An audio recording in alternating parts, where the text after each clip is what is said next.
Hello and welcome to another episode of Sex Talk with Linda. I'm Linda Connors and I'm a sex hypnotherapist and a confidence coach. So today is a talk for women who find it difficult to orgasm or to orgasm to their full potential.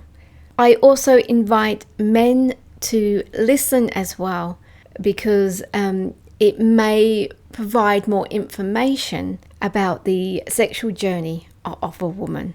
I'm going to talk about the 10 reasons why you can't orgasm. It's frustrating when you're so close to a climax, but yet it is challenging to orgasm. So many women are searching for the exclusive orgasm. You have heard so much about it, friends talk about it, yet perhaps you never experienced an orgasm, either by yourself or with a partner, or perhaps your orgasm never reaches its full peak. Know that you are not the only woman who finds it challenging to orgasm. And never underestimate the impact of not being able to orgasm on your life. As an international sex hypnotherapist, I have worked with a lot of women who are unable to orgasm. And some of them have been really successful in their careers, have held leadership programs, but thought they were failing in the bedroom. And these women I work with often say they feel that something is wrong with them. They feel ashamed and embarrassed because they can't experience what they feel many women can. And especially if their partner gets stressed out because from the male point of view, they can't give their lover, their wife, their partner an orgasm. The unrealistic portrayal of sex and women's orgasm in movies does not help. It's really frustrating, especially when you love sex and also attracted to your sexual partner. So first of all, let's look at what is holding you back from sexual pleasure. There are many possible reasons why you can't orgasm, even when you want to. And these challenges can be a combination of sexual beliefs, cultural beliefs, emotional blockages, relationship with your vagina, because a lot of women hold a lot of shame and disgust about their vagina. Not able to let go. Find it really hard to trust your partner. Perhaps there has been past trauma. And not every woman orgasms during sexual intercourse. And at times, certain medical conditions and also medication can stop orgasm as well. So here's the first factor why you can't orgasm. You are not sexually aroused. There is simply not enough foreplay before sex. You know, of course, there's going to be times when quickies are absolutely suitable. Foreplay is kind of like the dance between two lovers, and intimacy and love. And when foreplay is often missing during sex, it may be because one or both partners find it really hard to let go completely, may find it hard to trust, and also really find it hard to give and receive. So the solution here, my invitation to you, is to explore and experiment in a fun and loving way with your partner. Begin to have fun with foreplay. Read books to get some ideas, like the Kama Sutra. It's an excellent starting point for new positions and adventures in the bedroom. So first, have fun and do not focus too much on having an orgasm. So your first step is to begin to have fun. So the second factor that's stopping you from having an orgasm is you do not know your own body and what turns you on. So many women have been fed false information about their body and vagina. They carry shame around for just having a vagina. Shame for self-pleasure, shame for using sex toys, and shame for the ability to sexually express yourself. So the solution here is really beginning to understand that self-pleasure and masturbation are healthy expressions of who you are as a woman and a sexual human being. So learn how to let go of any guilt, embarrassment, and shame you may experience. This is, letting go of guilt, embarrassment, or shame is a process. And I'm going to talk a bit more about that at the end of this talk. So begin to explore your body with curiosity, openness, and fun. Discover what turns you on, where you like to be touched. There are plenty of products aimed at women and self-pleasure. Explore, have fun, and enjoy. The third factor stopping you from having an orgasm is there is too much pressure to perform. Has your sexual partner asked, are you nearly there yet? That dreaded question for women who can't orgasm. Men unconsciously and some consciously put pressure on women to orgasm because it makes them feel confident and masculine. They align it with their self-identity. They have yet to discover that presence and connection is more important than their sexual performance. So the solution here is that when you or your partner put too much pressure to orgasm, realizing it actually creates frustration, stress, and tension in the body. Sex is like life. It's not about the destination. It's about the journey. Enjoy each sexual moment and pleasure without any expectations of what may or may not happen. And this is the first steps becoming more sexually embodied. So the fourth factor is you find it difficult to let go and to give up control. Does this sound familiar to you? You're midway during sex and suddenly you have a thought. I forgot to do blank today. Or perhaps there's another thought that disconnects you from the sexual experience. So regardless how much stimulation you enjoy, you find it really hard to let go. So then it feels like you are hitting a wall. Part of the process of learning to let go also includes allowing yourself to be vulnerable with yourself and your partner. I invite you to speak to your sexual partner, your husband, your boyfriend about your fear of losing control and ask for their support. For a woman to have an orgasm in the presence of another, it takes a lot of vulnerability for some, a new opening that they share with another that can feel really tender and vulnerable.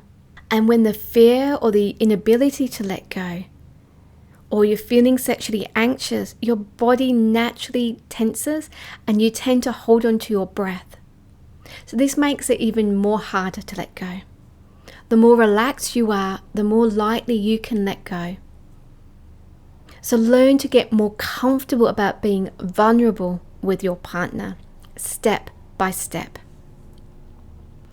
So the fifth factor is it's difficult to communicate your sexual desire. We as women have been taught from an early age to put others first in all areas of life and also during sex and relationships. So some women I work with aren't even aware they have a sexual desire. It's been covered up with the urge to people please, to put other people first. So begin to talk to your partner about your desires. Or if that feels too difficult, begin to become aware within yourself first what your desires are. If you feel anxious about sex, let them know. The more open you become, the more confident you'll become, and the more embodied you'll be within yourself. Find your courageous inner voice and discuss with your partner what you enjoy and what doesn't work, from a place of loving kindness, not judgment. So begin to explore together and find new ways to receive, experience pleasure, and have more fun. The sixth factor is the fear of intimacy. Fear of intimacy and emotional pain, such as past abuse, sexual anxiety, or sexual fears, play a huge role in how you experience your sexual self. Perhaps you love your partner, but you fear being vulnerable or intimate with them. Intimacy isn't just about sex. It's a deep opening of the heart and allowing your partner or another person to share this sacred space within you.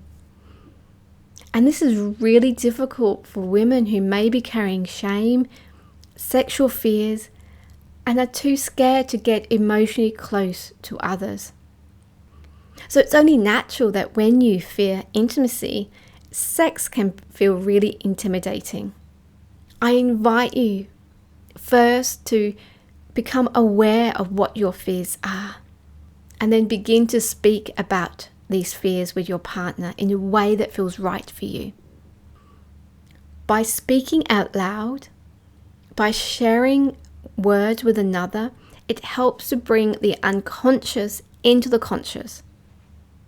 So an example here is previously, if you found it hard to let go, it's an automatic response in the body, and you may not even be aware what may be causing it. When we begin to speak about it, when we become more aware of the patterns and acts and behaviors, we're able to notice when it's beginning to happen. So the key here is to be honest with how you feel and your fears. If intimacy is a major issue, you may find talking therapy or hypnosis helpful. Sexual healing is fundamental in healing, recovery, and taking the first step towards embracing your sexual empowerment. So the seventh factor is sex has become too routine or boring. If you were able to orgasm and now struggling to reach orgasm, it may be important to explore your current sexual relationship. Has it become like clockwork and routine? Do you find sex with your boyfriend has become boring? If so, it's time to talk to your partner. Be open to your feelings. Use I statements rather than you statements. Here's an example. Avoid saying, "You make sex boring." Instead, say, "I am finding sex a little boring and would like to talk to you about how we can begin to spice things up." Or, I would love to speak to you about how we can add a little bit more excitement, a little bit more spice in the bedroom. Invite him to share what he would like to experience as well. Create the space to talk honestly. And it's really important to have this discussion when you are not in the bedroom or being sexual.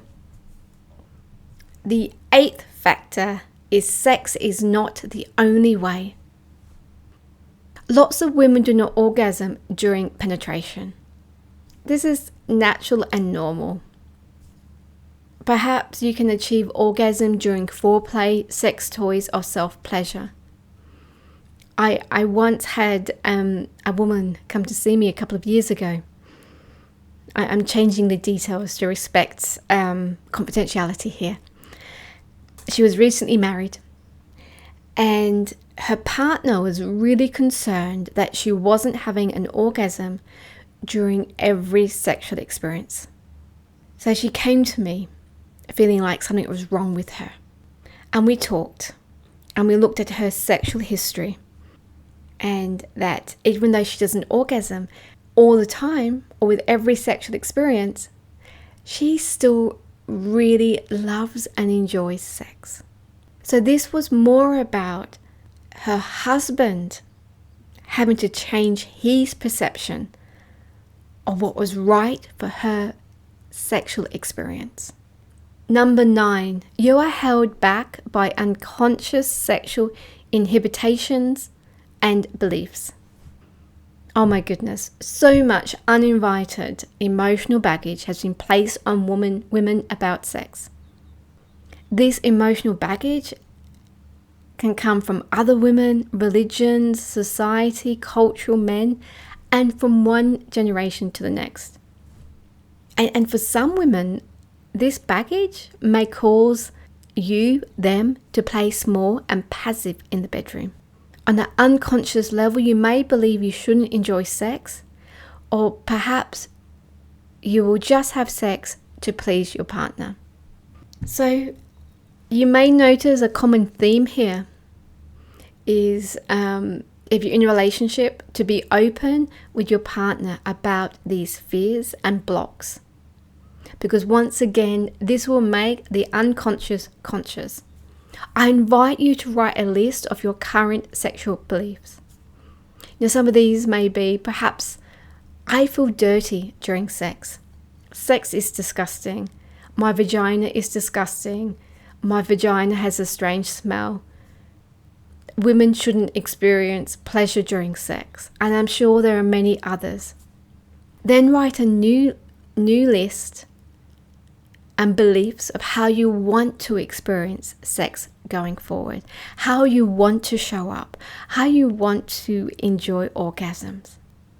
So the 10th factor is medical conditions.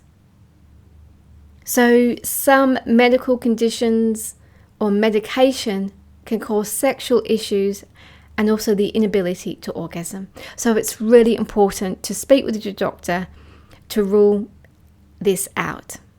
Therapy and hypnotherapy can still help, but talk to your doctor first. So what's next for you? You are here because there's a part of you yearning for a new expression in your life.